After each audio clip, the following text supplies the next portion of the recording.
Honestly unbalanced. I think we need to learn the bummy accent at some point. Honestly unbalanced. That was terrible. Honestly unbalanced. I would love to know if the listeners are sick of that by now. Because every time I hear it, I'm sick of the Oh, I love it. I feel like I want to, in future edits, just cut out the thing and just go straight to honestly unbalanced. No, that's a good bit. I loved creating that jingle. I feel like it's like another calling of mine. Maybe when Sonny's all grown up and left home, I'll do some jingles. I think definitely you should do voiceovers. So do I.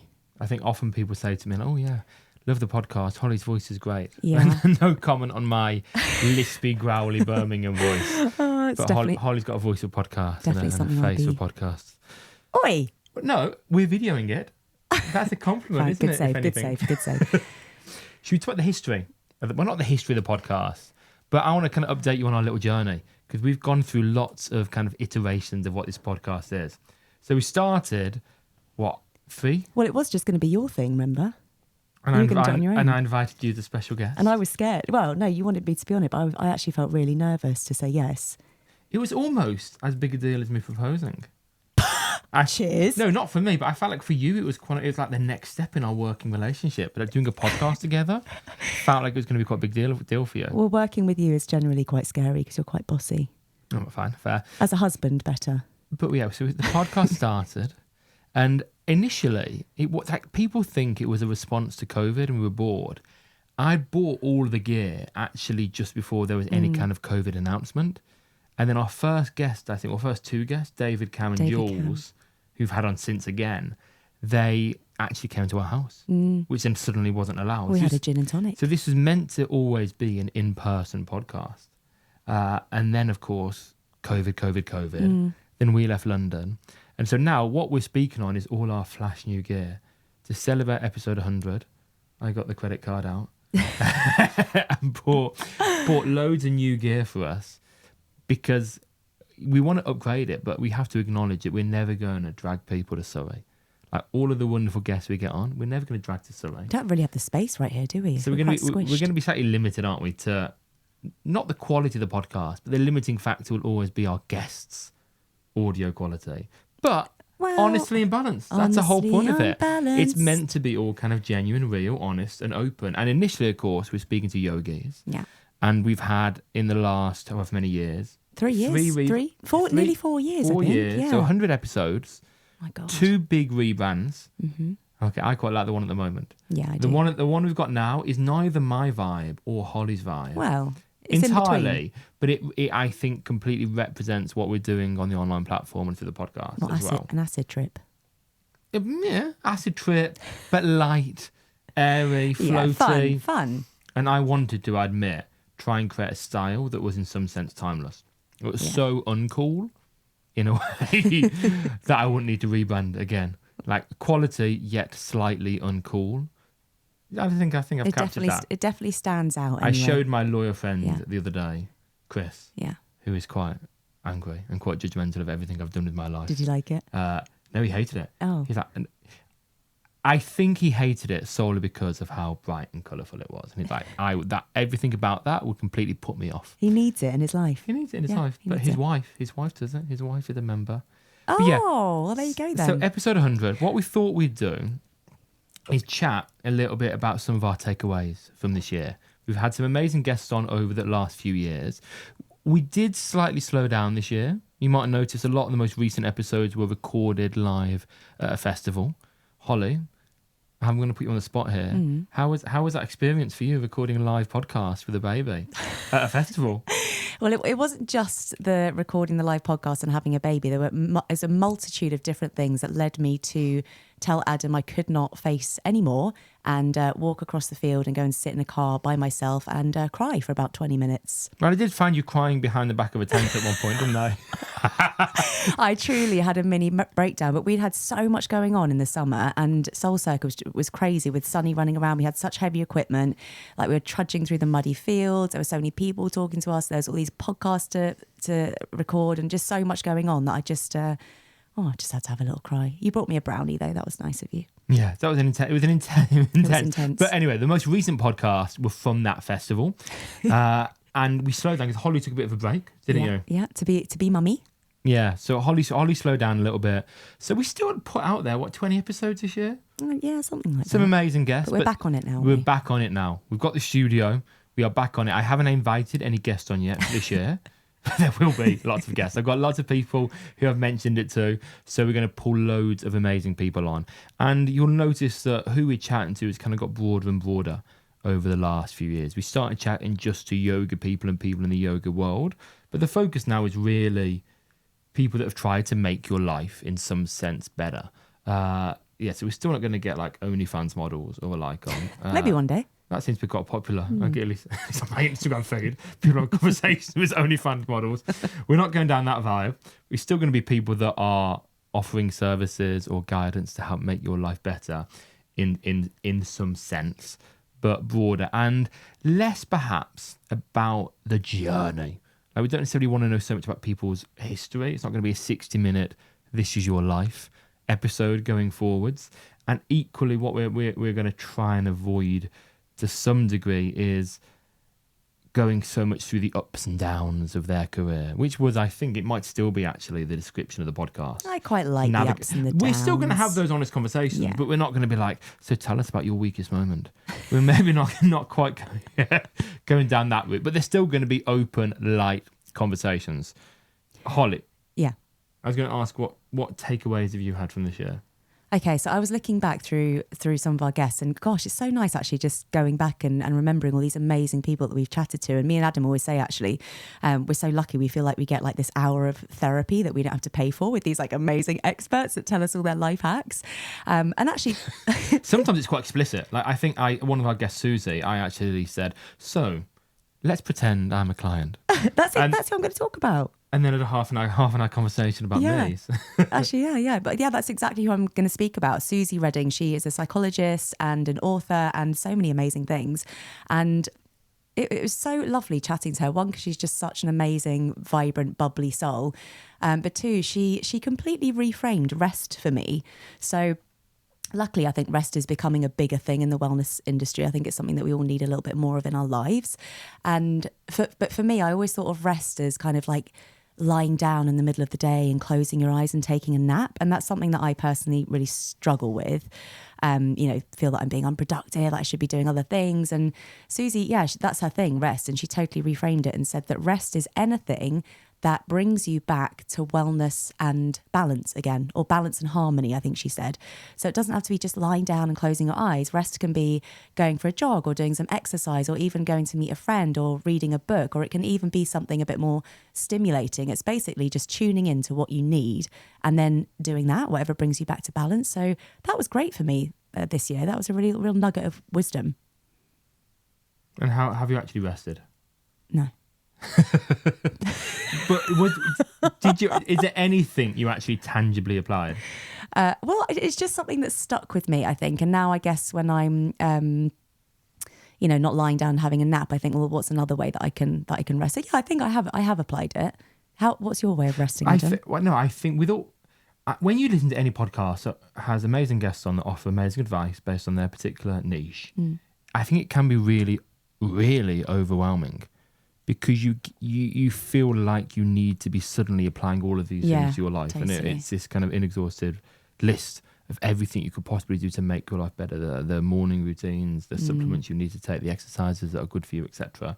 Like, my view is, and I'll come on to this a little bit later, about choosing the things you are actually going to do, is just take one thing at a time, test it out for a month, see if it actually adds value, and if so, keep doing it. Oh, okay. No, I can actually back myself here because that is literally exactly what I've done. So January is obviously a big time for like setting goals, or it used to be anyway. I think people are kind of over it now, but I've set myself the tiniest little goal in January, which is to read just one page of something every single night in bed. So I guess you could see that as I've applied it. Can you start with instruction manuals? Why would I? Because I'm just so sick of you asking me like how to do things. Well, Adam, how do you replace the batteries on this? That's always going to be something I do. I'm not going to lie. I'm really scared now because I've bought this amazing Rodecaster Pro thing, and it will be amazing for Holly to use. But I feel that I'm going to have to tell Holly how to use it every time she wants to use it. Yeah, and I've even historically bought new gear and made instructional videos for Holly, which she's lost immediately. Then I've made like notes, like actually post-it notes or like flowcharts of what you need. Okay, you need to do this, and if that doesn't work, do this. Da, da, da, da, da, da. It's not my zone of genius. This is what you're good at. I love that little Instagram video once of it was this guy serving his wife dinner. And that dinner represented like what was it, advice or something? Advice from the husband, and the wife just picking it up and just throwing it. Like smash the plate against the wall. and then another plate came in, which was advice from a stranger on Instagram, and the wife like ate all the food. Right, on to you. What's your one? So first one, in fact, I want to say this one actually, but it's actually unrelated to podcast guests, but it's something that actually had a really profound effect on me this year. An idea, and I think we've probably talked about it with some guests. This idea that life is finite. That's not a particularly original idea. I always say, life is finite, act accordingly. But I'm one of these people that each year I decide there are so many things that I want to be doing. I want to do more hiking. I want to do jiu-jitsu. I want to do some CrossFit, blah, blah, blah. I want to start boxing again. And I'm very guilty of trying to optimize my schedule so I can try and do all of these things. And inevitably failing each time. Much like every time I go on a retreat or teach a retreat, I'll take loads of gear with me with a plan of recording 100 videos. And often the camera won't even leave my bag for the whole week. And I've kind of come to this realization that rather than try and fit more and more in and inevitably fail, and rather to try and kind of optimize scheduling, is just admit that in our life, we're going to have 4,000 weeks if we live a long time. And some things I will just have to ignore forever. And for me to have a deep relationship with my child, a deep relationship with Holly, for me to get good at podcasting or good at doing CrossFit, let's say, which is a thing at the moment, I can't do that if I'm being distracted by all these other things that kind of maybe I want to do. So to go deep in anything, you need to abandon some things. So I think I finally abandoned, at least for now, the idea of me doing jiu-jitsu. I've abandoned the idea of me ever going to a boxing club again. Just stick with my punch bag in the garden. And it's sad in a sense, but life is short. And years fly by. Might come back round again. Exactly. Yeah, life is everything has changed. But for now, I think I've found great liberation in just thinking, abandon things. Even exercise routine. I kept trying to create the most perfect workout routine, and what happened is I never actually worked out because I hadn't quite perfected the routine that I was going to do. And now I'm just keeping it really simple. If you're into it, I'm doing German volume training twice a week. I'm doing one pure strength training session, and then I'm starting CrossFit, or started CrossFit, which actually doing good. I'm enjoying, massively. Cool, but so that's one thing. But in terms of podcast guests, one guest that is related to that is Rebecca Anderson Davis, who wrote a book, Shifting the Dials. The dials being kind of each dial represents a section of your life. I could be butchering it. I admit I haven't actually read the book, but I just took the ideas. So one section, let's say, is family life. One section is work life. One section is hobbies. Might not be, but let's just say it for now. And at different times in your life, or different times in your week or your day, you just have to say that actually I'm going to tune down that dial and turn up that dial. For instance, in a few weeks, I'm going to be writing a yoga teacher training manual. And I'm just going to have to turn up that dial and work and just tell my loved ones, Holly, that I'm going to have to slightly turn down the watching my family, as in the TV show, late at night dial. That dial is going to Modern Family. Oh, yes. Modern Family TV show. There is one called My Family. So I'm going to have to turn down that dial. I'm going to have to slightly turn down maybe the fitness dial, etc., for that week. And I think giving yourself permission to do that is really valuable.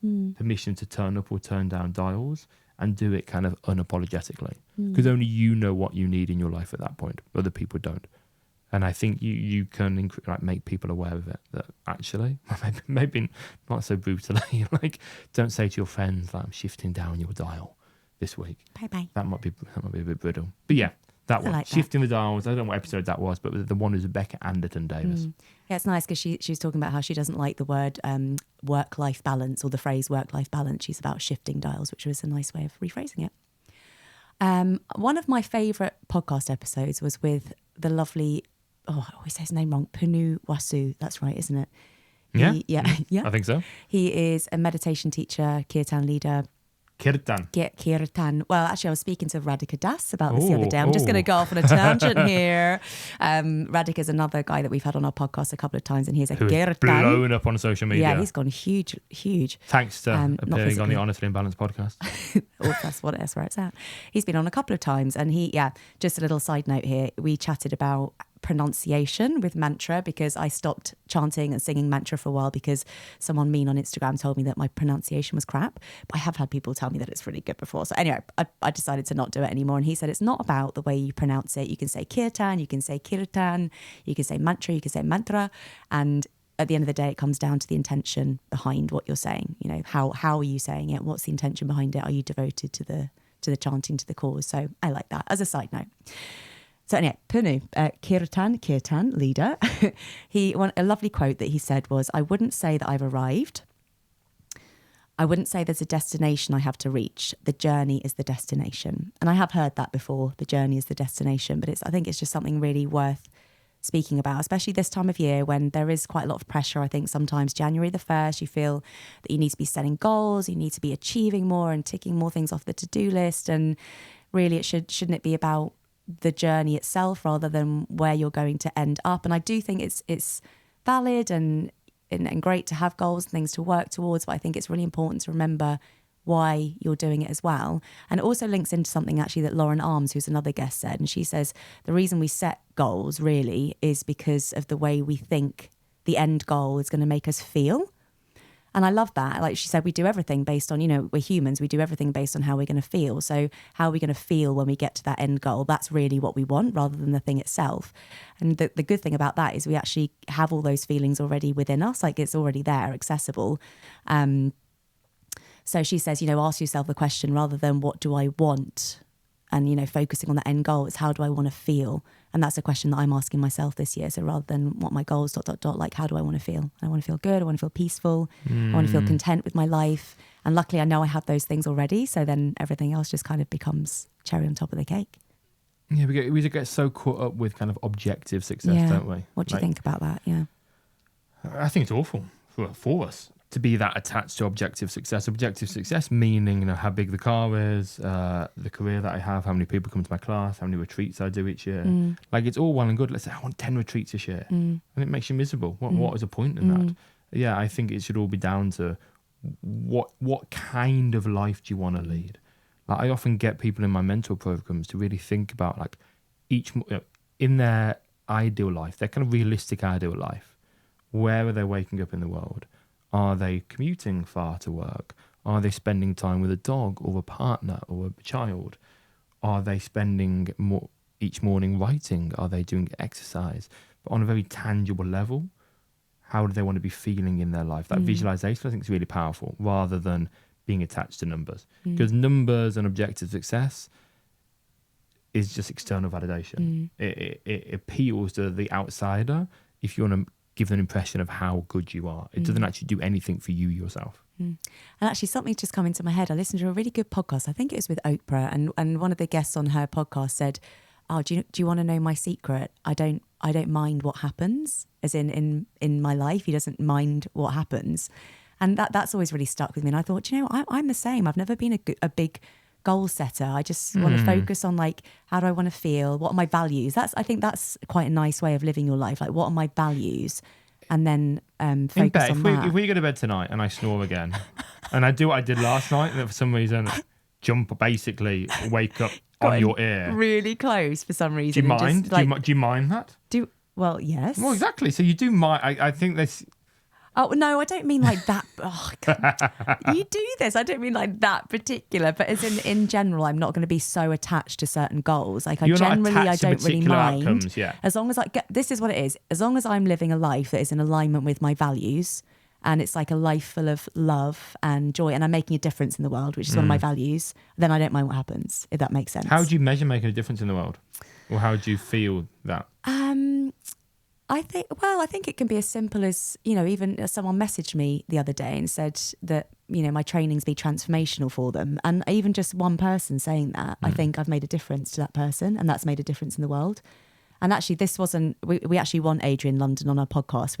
She's on our list of people to get, but I listened to one of her really good lectures. That's not her surname. Oh, is it not? Is it not? What's her It's surname? like Herbert. Oh, okay. Well, you'll know her on Instagram as Adrian London. Okay, Herbert. I was listening to her speaking, and she said a good question to ask yourself is, does what I do matter? And it's all linked in with the same kind of stuff, like, because we get so bogged down with all of the things on our to-do list, and at the end of the day, I guess it's coming back to your why. Why am I doing this? And does what I do matter? But yeah, what do you think? How would you measure that? Like something what you doing mattering in the world? Oh, it's hard. That's why I started yoga. My background is charity work, and I thought, I'm going to be head of Save the Children one day. That was my career trajectory. Then I started to realise I could have a more profound effect on more people through teaching yoga and making people more mindful and aware than I could working in the charity sector. I became a little bit disenchanted with the way it worked, and the companies I was working with, or the non-profits I was working with. And I often forget that. And especially as a more anatomical teacher, I am still exploring self-inquiry with people, but you can kind of forget the impact you might be having on their life. Especially the people that you don't see, the people that listen to the podcast, the people that practice with me online, the people that just come and go. Like, there's some students I've had for ages, and they come as class starts, and they leave. Like, before I've turned around and like I said goodbye to one person, they've already gone. They're like escaped the room, and yet I've seen them for like 3 or 4 years. And so I think, well, actually, I must be having a really nice, consistent effect on them for them to keep coming back. I guess the only time I really feel that I'm having that impact when people send messages on Instagram, like nice messages saying, we're practicing with you for X amount of time. That is really lovely. So if anything I've done feels good for you, then please do let me know. But you can become quite detached from that. Like, you can actually do wonderful things in the world and actually not get that feedback, especially the fitness instructor, because you only see people when I say fitness, or not fitness, but you only see people in the room often. You don't see them outside the room. You don't see how they're changing in their life, etc. I've got an interesting... Sorry, I interrupted. Go on. No, go ahead. I've got an interesting question for you, actually, based on that. Because me and my friend talk about this sometimes. We've got I think a lot of people have it to an extent, but it's like a need for validation. So is it something that is inherent in human beings that we need, to be thanked, and we need validation, we need gratitude? Is that something that humans just need? And it's like a basic human need, just, if you've done something good, oh, thank you so much for that. Or is it like there's some kind of insecurity within you that you have to kind of look at? Do you know what I mean? Does that make sense? I think there's multiple layers in that. I think all of us, perhaps, fundamentally, all human beings need to feel like they're serving their tribe. Yeah. Because I guess it's, historically, we're talking thousands of years ago. If you weren't offering value, you'd be the first to not be looked after. So I guess adding value, and then especially nowadays, how value is added is a little bit uncertain. Sometimes we feel like we're adding value just because we get some likes on Instagram, etc., rather than providing food for the family or for the tribe, etc. But I think increasingly, because there is a lack of community, a lack of true connection. What's that book by Lost Connections? Johan Hari. Yeah, Lost Connections. We are getting people need very weak forms of validation increasingly. People need the likes on social media. We can see that in the younger generation, how the dances on TikTok, etc. The need for praise from other people rather than the love from a family member or the love from friends. Yeah, it's that's people true. you don't know. So I'm torn, 'cause obviously I do a lot on social media, and I'm now at the level of macro influencer. Win. But yeah, I really try and detach from it. Like my view is I barely look at comment. I look at the nice comments, but anything like that's not nice, I delete. I try not to be attached to numbers, to views, etc. That must be hard, though. What, being famous? Oh shit! Oh my god! What's hard? Like to detach from numbers. When you get to a certain point, I don't know. I think I guess because I've been in this game for so long, as it were, I've realised what really makes me happy. Oh, and which is the things that make me happy most of all are going for walks in the countryside with my wife and my child, being at home reading books, taking photos, creating websites, planning things like the garden. I love to visualize like building projects. Not that I have the skill to actually complete many of them, but visualizing like solutions to building projects or decorating. I think in next life I'll be an interior designer. But that's what I enjoy. Like sometimes I'm secretly kind of like happy when a big event cancels. I'm like, yes, weekend at home. Space. Yeah, it's lovely. And so I think I've just been in it for long enough. And to be fair, and I practiced yoga for 16 years, and a mindfulness practice of some sense for longer than that. That, you know, it does have an effect. I'm probably far less flexible than I used to be, certainly in different ways. But my ability to respond to the challenges of life have got consistently better over this time. My turn now. Okay, go for it. My turn now is, I made some notes on my phone. I just got confused. It says COVID dad. I was reading that over your What's shoulder. COVID dad? What does this mean? I think it's Govindas. There's lots of autocorrect happen there. Oh, don't blame autocorrect. You are terrible at spelling. I am. That's kind of like my trademark now. If any of you have ever seen any of my Instagram posts, I can guarantee there'll be a spelling mistake or a grammatical error. Yeah. And even though I've made every effort for it, thank God I didn't end up being a lawyer. Anyway, Govindas, he talked about challenges and the need for challenges in order to grow. If you haven't listened to that episode, you have to listen to it. He's a wonderful human being that best. Everyone should have someone like that in their life. I'd love to invite him to the UK. Anyway, wonderful human being, but yeah, challenges in order to grow. And I've always said the challenges that I've gone through in life, both the ones that I've chosen, the ones that have been forced upon me, forced upon me as in my dad getting ill or broken bones and the like, but also the ones that I've chosen to do, the marathons, the training every day unnecessarily for boxing fights and walking the Camino de Santiago. The challenges that I've chosen, the challenges that have been forced upon me have all allowed me to grow so much. Like the Camino that took 30 days and the ultramarathon that took 12 and a half hours, they were both like microcosms of life with so many kind of ups and downs and so much time to be with myself. And I realized in the last few years, I haven't really, although there have been challenges certainly, ectopic pregnancies and so on, obviously not in my body, and then other bits and pieces as well. There have been challenges. There haven't been challenges that I've chosen. And I've realized actually through this conversation, the need to continue to challenge oneself. And yes, I guess the way I teach yoga, the people in my class go through a challenge, hopefully in every class. And are they able to regulate their breath and mind through that challenge? But I often don't myself practice to that level of intensity. My yoga asana practice is different to that. I don't run anymore. I broke my foot, so I haven't done any runs. I don't train hard anymore. So I need something. And I did admittedly look at like Ironmans and long distance runs, etc. And I thought, I just can't fit them in my life. Again, it's one of those things. I can't fit in Ironman training into an already busy life. That becomes your life. So I can't do that. Then equally, I don't want to go on a long expedition, but I don't want to be away from my child and my wife. So I thought, well, what can I do? And so that's where I got into ice baths. I got into this cold exposure because I hate the cold. Like I hate cold showers. Well, no, I don't hate the cold. I hate forcing myself into like cold showers and cold baths. I don't enjoy it. I don't want to do it.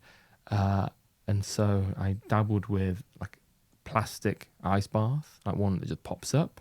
And I couldn't get it cold enough. It's in the summer. Like I got it down to like 18 degrees, which is not cold. So many even with like bags of ice, condoms filled with ice, everything filled with ice, nothing worked. And then ended up working with this wonderful company called Rewild. And I say company, it's really one guy who has gone through lots of trauma in his life and is very open about it, and got a bath via them. And I absolutely love it.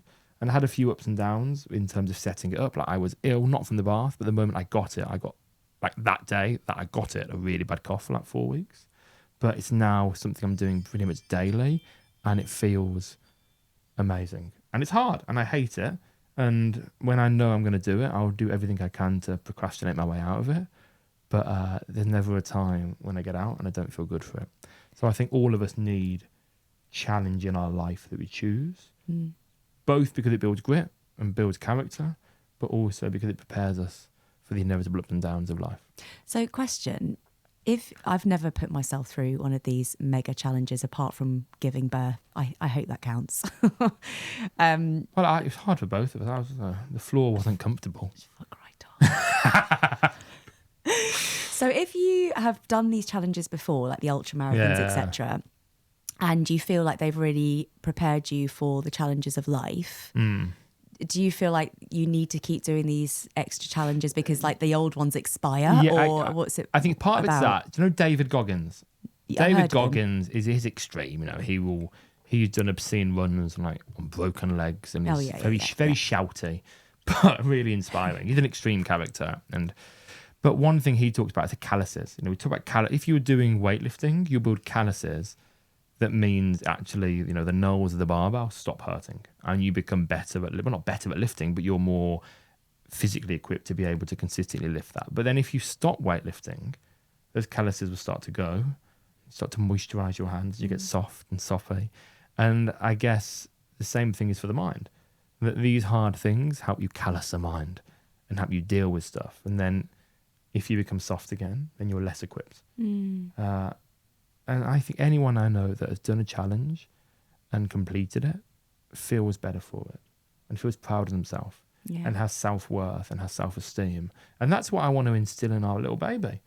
I want to help him find ways to build self-esteem. And I think if he has self-esteem and self-worth, that is the best way to navigate the social media age. Well, no, but especially now for children. This social media age, where there's so much comparison, where there were idiots like Andrew Tate. I think having his self-worth will help with that. Not looking so forward to that.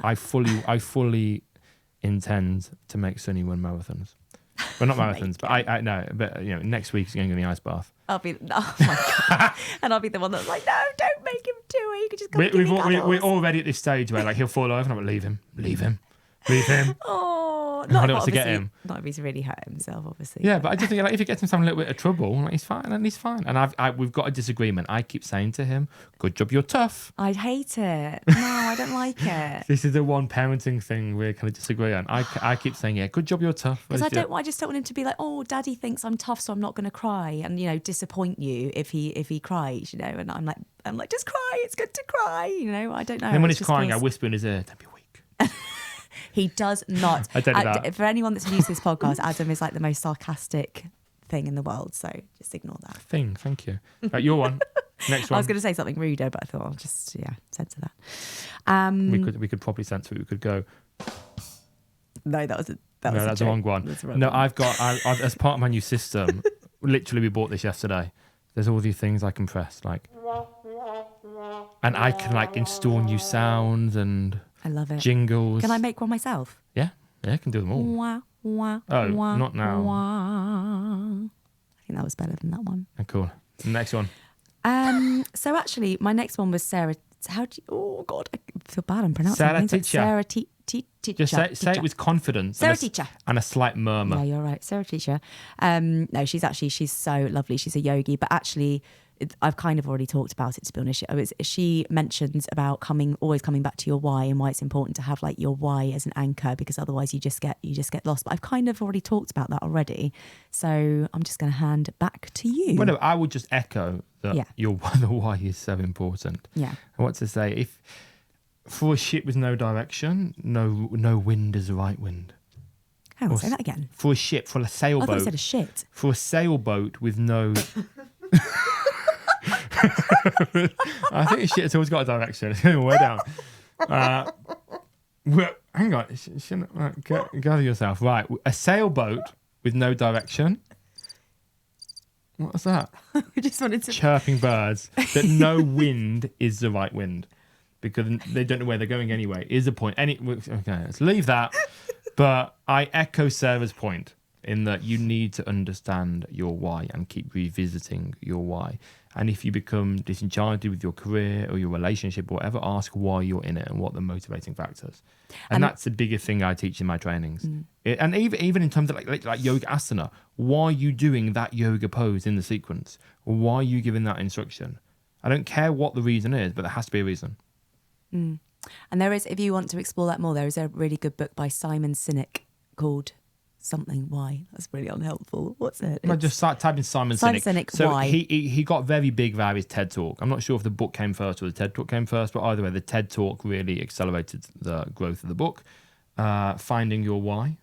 Start with why. Start with why. And then, of course, he kind of moneyed in and got another book, which is like finish with why. There was a second or third in the Start with Why guidebook. So I think Hang on, my turn. I was now, going to isn't say, it? you do one more, and One then let's more. do some audience questions. So Maud Hurst we've had on once, I love and then Maud. an episode to be soon released. Yeah, we want to be her friend more. Yeah. We spent a lot of time with them in this thing called Pelagoni. Her and her partner. Her and her partner, and which we will be at again this year. I don't It's, think it's been announced yet formally. It's so a my bad. wellness week in Greece. Oh my gosh, it's incredible. If anyone wants a week away, it's May and October actually. But you'll find it on our newsletters. And also, by the way, Sarah Titcher is joining us Oh yes. and some other teachers, Michael Wong and the like, at a hotel in February in Sweden, in a place called Varberg. You fly into Gothenburg. I've definitely said Varberg. Varberg. And it's almost like a yoga retreat / spa holiday, and the spa is incredible. Like recently refurbed spa / coastal peaceful town chill out spot mixed with like a yoga conference, because at different times there were multiple yoga classes, meditation classes, ice swimming, breathwork classes, and a few more things. Like, it's really cool, and it's amazing value for money. I think it's like £600 for the whole weekend, with a lot on offer. Food is amazing And as the well. food's great. So have a little peek at that. It's on my website. It should be on Holly's website. 9th to the 11th Is it of on your February. website? Instagram's the best place to find my it. website. So adamhustle.com. You can find out more about that. But anyway, the final one thing that really the bit of the conversation I enjoyed was with Maud Hurst, and it was about falling in love, and related to how important it is to be okay with yourself and being kind of not in love with yourself, but feel like you've accepted yourself in order to actually be able to open up and fall in love with someone. I love this one. Yeah, and you should have been there for that conversation. Holly was actually ill, I think, during that conversation. But I think it's so important. And that's what I was reflecting on when Holly and I met each other. Like, neither of us were particularly looking for a relationship. But most importantly, both of us were good in ourselves. I had gone through a little bit of trauma recently. I had gone through quite a lot. Yeah. Dad died. A lot. Breakup. Not a little bit before. Broken foot. Got punched in the face. Yeah, moving house. Anyway, a lot happened. But I was good in myself, and I was content in myself. And so as we went into a relationship, neither of us had anything to hide. Didn't really have any insecurities particularly. We weren't trying to play it cool. Like on date 1, we arranged date 2, date 3, date 4. Oh, it was just so refreshing, because I remember I think I called you and you picked up in like half a ring, and I was like, oh my God, he's not cool at all. I love it. Like, no game playing. And yeah, I just think it's so important to work on yourself first. But at the same time, we work on yourself shouldn't stop when you're in a relationship. I think it's important to acknowledge in a relationship that both of you will affect each other's evolution, of course, because you're probably the biggest influencing factor in each other's life. But you should constantly be evolving and trying to evolve, but the other partner should be trying to understand the evolution and try and support that evolution. It's really lovely. Cool. I'll just add to that a little bit, because it just popped up. I did a workshop Is there at Try anything to Yoga. add? Was that not complete? I did a workshop with Dr. Melody Moore at Try Yoga a few years ago, and she's all about self-love and relationships, and she said that you will only meet someone who has done the same amount of work on themselves as you. I thought that was really interesting. You will only fall in love with someone. Well, or like, come into a relationship Yeah. with someone. You only attract someone that's done the same amount of work as you have on yourself. And it has to be deep work. I think in the yoga community and spiritual mindfulness community, there's lots of surface level work. Like, I'm sorry if you've done this, and it's going to be like a sweeping generalization.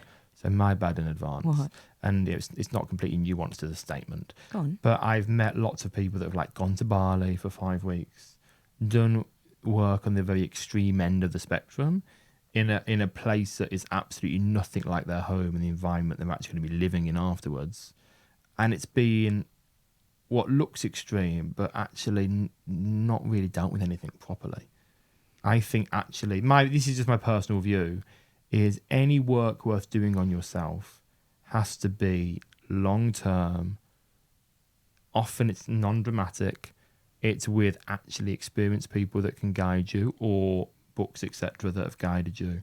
But I often think the more flamboyant the self-care or self-development is, the less effective it is. I don't know. I think it depends on the teacher and who's holding the space, your intention. That's really nuanced, I think. Of course. It depends on so many different And there is a lot of things. spiritual bypassing Yeah, there. that's it. It's the intention, isn't it? If you're doing it to get somewhere quickly, then it's probably not going to be any good. Yeah. But if you've done loads and loads and loads of work on yourself, and this could be like a trigger for something big, you know? So And again, lots of people have done like ayahuasca, etc., which has Yeah. been like a short, intense experience that have changed them in good and bad ways. that's another podcast. But we should get someone on to talk about that, shouldn't we, really? Actually, yeah. Yeah, I know someone. I've got an idea. Yes, I'm going to ask her. Shall we do a couple of audience questions? Because I think it kind of Cool, links yeah. into what we were just talking Okay. about. Love. Did anyone ask us any questions? Not many, not going to lie. Honestly, I'm balanced. But we had a couple. And lovely Veronica asked. It should be anonymous. No, Oh. I said that we'd shout them out. Ah, okay. So she knows. I don't know her last name anyway. Sorry, Veronica. Veronica says, oh my God, I've bloody lost it, haven't I? Oh yeah, she said to Adam, put you on the spot, Adam, how would you describe Holly in one word? Flaky. No, I'm joking. That was so no, quick. No, not in any way flaky. Holly in one word. I would. Like, Scared. it's very like cliched word, but quite like light. There is a lightness to you. Like, I don't know anyone that really would say anything bad about you. In most situations, you bring a lightness and a levity, which I think is really lovely. That's nice. Thank you, Adam.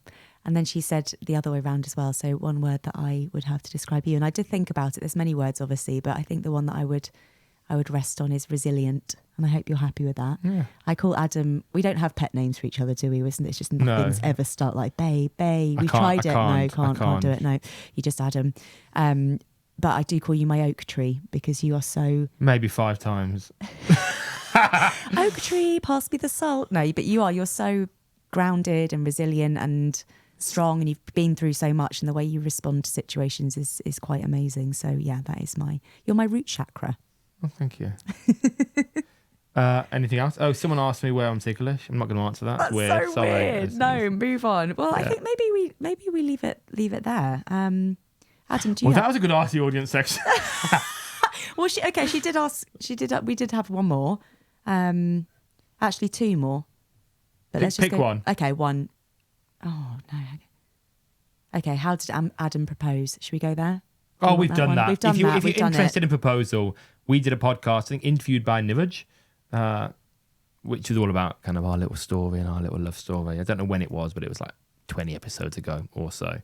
Other little things, other little hacks that we've got for this year, I think we'll just quickly touch on.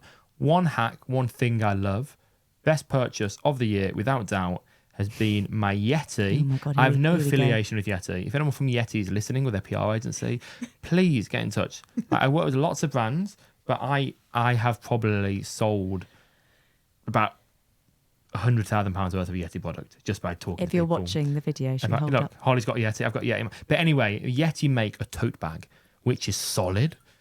Well, not solid, it's kind of bendy, but it stands up, self-stands like a bucket. And it is kind of water resistant. You can wash it with water and just like spray a hose in it.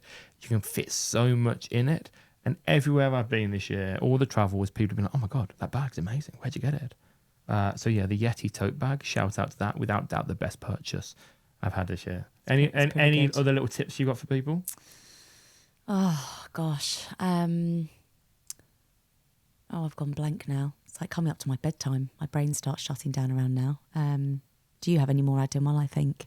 Other little things I've loved this year. A book which is, again, I'm not sure the title. I'm going to butcher it slightly, but it's called Why You Should Stop Reading the News or something along those lines. And I've always struggled with the news in that I read it a lot, get depressed, I feel helpless, with all the situation going, all the stuff going on in the world, and at the moment with Palestine, you feel completely helpless to do anything beyond posting on social media, which then I'm against a little bit posting on social media because my job, as it were, is to post about yoga and related topics. Much like if I went to the hairdresser, well, not the hairdresser, the wrong example. If I went to like a solicitor, I wouldn't want them to talk to me about the issues of the world. I'd want them to talk to me about the thing, the mortgage or whatever it is, or the house I'm trying to purchase. And I think my job is as a yoga teacher. That's one element, but also just the helplessness, etc. And there are so many awful things going on in the world. How do you choose to talk about one thing over another thing? And this book was written by someone that actually wrote for The Guardian, and they published an abridged version of the book in 2013, which then that article then became the book. But it's full of very compelling arguments for why reading the news is bad for you and bad for your view of the world in so many ways. And that's probably the book that had the most impact on me this year. Yeah, that's a big rabbit hole, isn't it? For another time maybe as well. Should you park it? You're sleepy. So I was just going to leave everyone with one more thing, which is maybe rather than, because this is what I'm doing, so invitation to join me if you feel like I want to achieve something this year, but I don't want to set loads of massive goals. So I am going to create one new habit every month, because they say it takes 21 days to create a new habit. So my very simple one for January is I'm reading a page of everything every night, and I'm hoping that's just going to carry on through the year. So I'm just keeping it really small, really achievable. So yeah, and also focus on how do you want to feel this year. So I'm just repeating myself, but I think it's probably worth saying again. That's all I've got right now. So guys, thank you for joining us. What have we got coming up? Should we talk about things that we've got? Holly's got trainings. Horizon. I have. So if anyone is interested in doing a crystal bowl sound healer training, I have. My next one is an online one. It's a 12-week journey. It's really beautiful. It's always, a really magical journey. And it's starting the end of February. All the information is on my website, which is hollyhustler.com. And yeah, that's the big one for me. And I'm going to be brief, because to be honest, I think most people have tuned out by this point. What we should do is slide these in earlier. But 200-hour training happening with me in London. Lots of retreats, including a 2025 one in Canada. The online platform, honestlyimbalance.com, has had a massive rebrand. And we've now got, that people have been asking for ages, a filter system. So you can choose classes based on length, teacher, style, body part work, etc. And we upload classes on it constantly. So I think it's actually really good value for money. And we're going to be adding some teachers class to it. Classes for teachers or keen yogis to it at some point this year as well. Check our websites, which might be out of date at the moment because both of us are a little bit behind because new parents and all. But check our websites. But thank you so much, guys. Thank Holly, you. Jingle. Oh, let me just press one more button. Thank you so much, guys. What was that? That would be classed as... God knows. Stop Anyway, cheers, guys. Thank Stop you.